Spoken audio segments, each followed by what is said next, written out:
to all YouTubians tuning into my channel today. So welcome back, and wow, I am so impressed. I hit 900 subscribers and I didn't even realize it till today. And I know I'm sorry I'm late on this video. It should be up Friday, but it is like Sunday or Monday today. I don't know anymore. But I've been booked with shoots, so I've been doing a lot of modeling. As you can see, I look like a mom. No offense to moms, I love my mom. Today is a story from when I was, well, it started when I was born and it kind of stopped at age 18. I was born in Duluth, Minnesota in November 24th, 1993, and my birthday is actually on Thanksgiving this year and I'll be 23. Yeah, so because of leap year and all that, my birthday will land on Thanksgiving like every 5, 7, or 9 years, so it's a little confusing, but as long as the 24th lands on a Thursday, which is Thanksgiving, it was my birthday, so. I was a normal kid other than when I was 1 year old. My mom realized my stomach was changing colors and she brought me to the doctors and they were like, she has umbilical hernia. And people can get a hernia from like lifting heavy objects, or you can be born with it. But I was born with a really weird looking belly button, like an Audi, like a volcano. Like I had a volcano belly button. And since I was 1 year old, I'm just literally going off what my mom told me like my whole life. And that, you know, she's surprised and happy and blessed that I survived this, because I had surgery, like severe surgery, when I was only a 1 year old. That's pretty scary. So my belly button now is fake. I had no idea my belly button was fake or anything until I was like 16 years old, and I was like, wait, what? I was looking at photos and some of them were like volcano belly button and the other ones were like any belly button with like an upside down question mark Captain Hook scar around it. For most of my life growing up, I kind of felt like I had an alien stomach, because fake belly button, kind of weird. It's kind of a fun topic to talk about when you're drunk, but it's not like, hey guys, I don't have a real belly button. Woohoo, it was made by a doctor. This is actually some photos of me as a kid, and I did not like to sleep on beds. I slept on all my stuffed animals in my blankie, and me with my little pigtails. And this was little me after the surgery. I was really skinny and malnutritioned and just, I looked tired in this photo, and I actually cried when my mom showed me these photos because I had no idea about this surgery till I got older. Because my mom ran a daycare and she was so happy I was alive, she invited all the daycare kids to my second birthday party at the house, and she made it the biggest birthday party she could, and she even dressed up as Mickey Mouse while she was sick, because I loved Mickey Mouse when I was little. So yeah, that's my mom in a Mickey Mouse costume. Everything was great in my life. I didn't really remember the surgery. I was just a baby, but then I ended up having a bigger accident when I was 18. So at some point when I was 18, I moved out of my mom's house, but at this point I think I was still living in her house.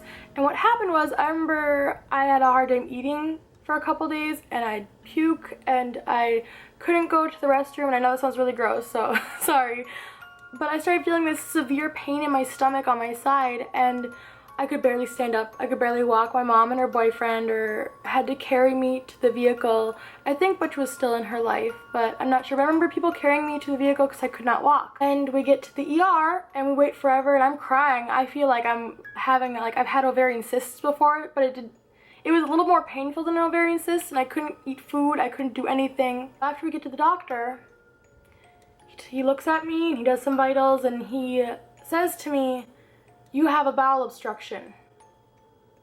And I don't know anything about surgery, but I'm like, what is that? And he's like, well, if you don't go into surgery now, you're going to die.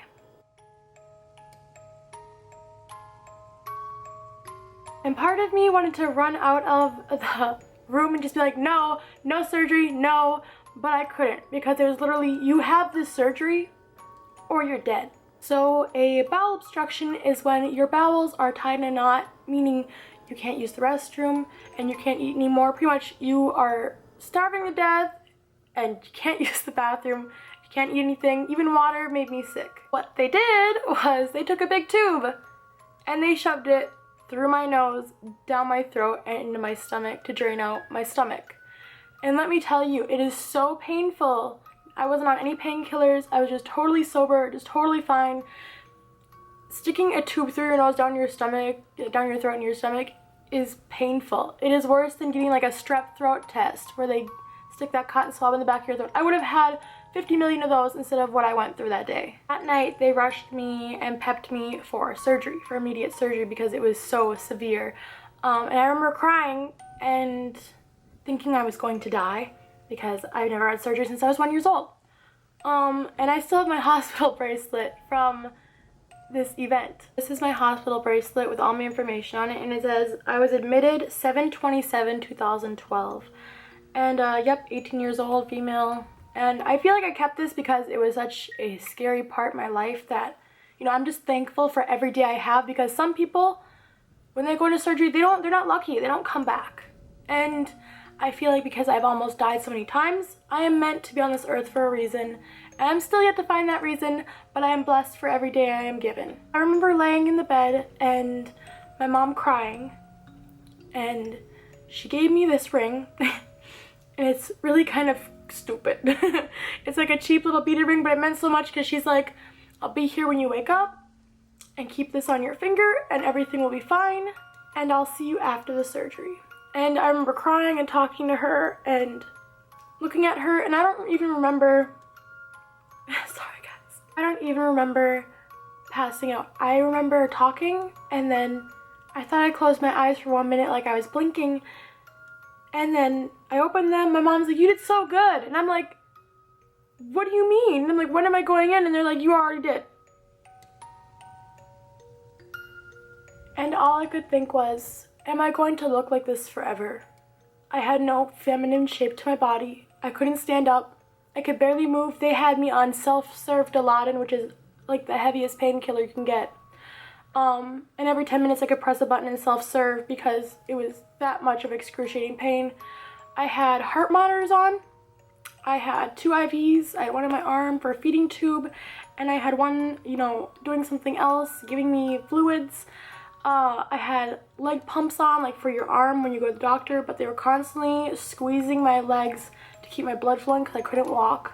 I was in the hospital for about a month, and during that month, I couldn't get up. And nurses were so mean, and like they would try and force me up, and I was like, I can't get up. I can't move my legs. And they forced me to bed, and they'd like, you know, say like, you're not getting any more of this if you don't do this.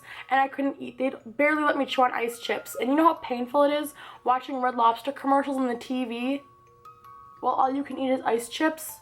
And my roommate all had like some good ass hospital dinner over there, and I'm just like, I hate you. Once in a while, when I was feeling well enough, they would make me get up and give me a walker, like my IV pole, and they'd unhook me from all my stuff, and I'd have to walk twice up and down the hospital hallway before I was able to get back in bed because they wanted to like get everything working again. And it was painful. I had to hunch over like an old lady when I walked because I felt like if I was to stand up, that everything would rip. It was really tight. I had no shape. It was painful with every step. I felt so groggy from the medication. And my mom would visit me all the time. Even people would send me flowers, so that was really nice. But it was probably the biggest, most painful experience of my life. And I feel like because I've had that experience, I'm a stronger person. But that's not the worst part. So a couple days went by, and the doctor came and checked on me and said it ripped. Meaning my bowels ripped in my body, which is toxic. And if that spills in your body, you can die from toxic shock. So, not even really a week, they put me back under again. They cut me open and cut some more out and sew it back together. And this time, the gas didn't really knock me out. So I remember going into the surgery room, staring at those lights and not being knocked out. And thank God I like screamed, because then they realized I was awake and they did knock me out. But it was so disturbing that seeing those hospital lights in that hospital bed, because you weren't fully out, I'm just so happy I could make a noise. So they'd be like, oh, she's still awake. But once again, going through that pain, waking up and being so swollen that you can't move and just feeling your body is just so misshapen is just disturbing that I had to do it the second time round. But I'm glad that they got rid of what they needed to fix me. I just hope. I wouldn't even wish this on my worst enemy. People who have put me through the ringer and back, I wouldn't even wish this on my worst enemy because I'm not that hateful of a person. And at this point, I could barely get up more than last time to walk and try and get things moving. And when I did get things moving and I was like, I need to go to the bathroom, I pressed the call alarm no nurse would come. So I literally, and when they have you on like laxatives and medications, like you need to go now. And this is the problem with some hospitals. I don't feel like they have really good nurses who work for them, who actually care about their patients, who are struggling and in pain all the time. So, you know, if you're a nurse, no offense, if you're a great nurse, I love you. Keep doing your job, boo-boo. You're doing great. But there are nurses out there who are not great at their job, who don't give any shits about their patients. And I feel like we need more nurses. That's important. So I unhooked myself from all of the equipment, ripped off my heart monitors, you know, brought my 2 IV stands and pushed my way to the bathroom crying because I was in so much pain just so I wouldn't like make a mess in my bed. And they're like, why didn't you wait for us? And I'm like, I may be in pain, but I am not a nasty person who's gonna sit in my bed and let that happen. Most humiliating part is when you are an adult and you can't move. And all I wanted was a shower. It is so gross to just sit in a hospital bed and not have a shower. And I was so embarrassed because they were like, well, we can have one of our nurse or staff give you a shower. I'm like, nope. So I had my mom come in and bring me to a hospital shower and bathe me.